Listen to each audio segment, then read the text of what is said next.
ஐயப்ப சுவாமி இன்றும் உயிரோட்டத்துடன் இருப்பதற்கு சான்றாக திருக்கோயிலில் நடக்கக்கூடிய ஒரு அதிசய விஷயத்தை தான் நாம் இன்று பதிவில் பார்க்க போகிறோம். சபரிவாசன் திருக்கோவிலில் ஒவ்வொரு மாதத்தில் 5 நாட்கள் மட்டுமே திறக்கக்கூடிய ஒரு அற்புதமான திருக்கோவில்.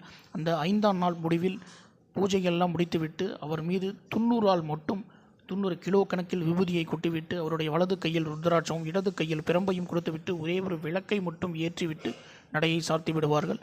அடுத்த மாதம் நடை திறக்கும் பொழுது விளக்கு அணையாமல் அப்படியே எரிந்து கொண்டிருக்கும். ஐயப்பன் வலது கையில் உள்ள ருத்ராட்சம் இடது கையில் இருந்த பிரம்பு வலது கையிலும் இருப்பது ஒரு இன்றளவும் நடக்கக்கூடிய ஒரு அற்புதமான அதிசய விஷயம். அது மட்டும் இல்லாமல் நம்பூதிரிகள் உள்ளே வந்தவுடன் விளக்கு தானாக அணைந்துவிடும். அவர் மீது கொட்டிய கிலோ கணக்கில் கொட்டிய விபூதி தானாக கீழே கொட்டிவிடும். ஒவ்வொரு மாதமும் நடக்கக்கூடிய ஒரு அற்புதமான விஷயமாக நம்முடைய சாஸ்தா திருக்கோயில் இந்த விஷயம் நடந்து கொண்டிருக்கிறது. சுவாமியே சரணம் ஐயப்பா. இது போன்ற பதிவுகள் பார்ப்பதற்கு நம்முடைய சேனலை மறந்துடாமல் சப்ஸ்கிரைப் பண்ணுங்கள்.